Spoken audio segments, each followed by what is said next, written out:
What if the problem isn't that you overthink? What if the real problem is that you're scared of losing control? Think about it. Why do you replay conversations in your head? Why do you reread a message again and again before sending it? Why does your mind create worst-case scenarios out of nowhere? It's not because you're too deep. It's not because you're too smart. It's because your brain is trying to protect you. Your mind believes that if it can predict everything, it can prevent pain. So it analyzes, it calculates, it imagines. What if I said something wrong? What if they misunderstood me? What if I fail? What if they leave? And suddenly one small situation becomes 10 different scary outcomes in your head. Overthinking feels productive. It feels responsible. It feels like you're preparing. But in reality, you're just trying to feel safe. The human brain hates uncertainty, prefers a bad known outcome over an unknown possibility, because uncertainty feels dangerous. Thousands of years ago, uncertainty could mean physical danger. Today, it usually means emotional discomfort, rejection, embarrassment, failure. But your brain reacts the same way. It doesn't know the difference between a tiger chasing you, someone not replying to your text. So it goes into survival mode. Survival mode looks like overthinking.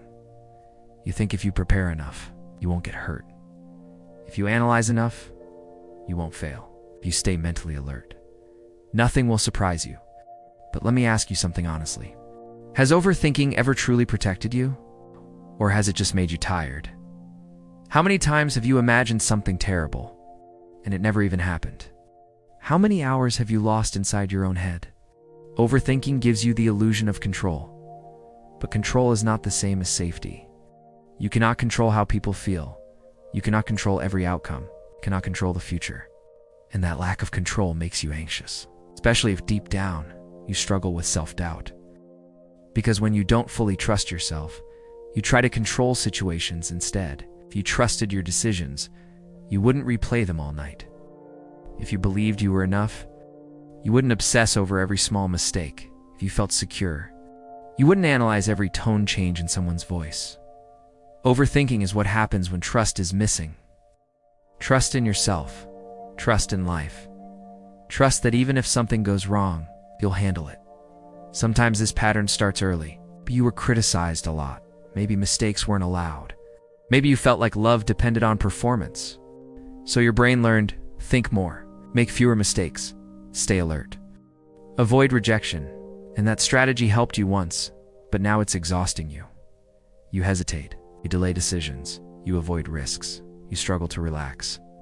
Even when nothing is wrong, because your mind is always scanning for danger. And here's the dangerous loop. Overthinking creates anxiety. Anxiety creates more overthinking. And slowly you start believing, this is just who I am, but you're not an overthinker. You're someone who learned to survive by staying mentally prepared. The problem is, you're using survival tools in everyday situations. Not every silence means rejection. Not every mistake means disaster. Not every delay means loss. So how do you stop? First, stop fighting your thoughts. The more you try to force your mind to be quiet, the louder it becomes. Instead, notice it. When your brain starts creating scenarios, say, I'm trying to feel in control right now. That awareness reduces its power. Second, practice small uncertainty. Send the message without rewriting it 10 times. Make a decision without over-researching. Allow small mistakes. Because every time you survive uncertainty, your brain learns something powerful. I can handle this. That's confidence. Confidence is not knowing everything will go perfectly. Confidence is knowing you'll be okay even if it doesn't. You don't need total control to be safe. You need resilience. You need self-belief. You need courage. Control is an illusion, but courage is real. In the moment you choose action over analysis, your mind slowly relaxes. Not because life becomes certain, because you realize you don't need certainty to survive. We're never broken. You were just trying to protect yourself.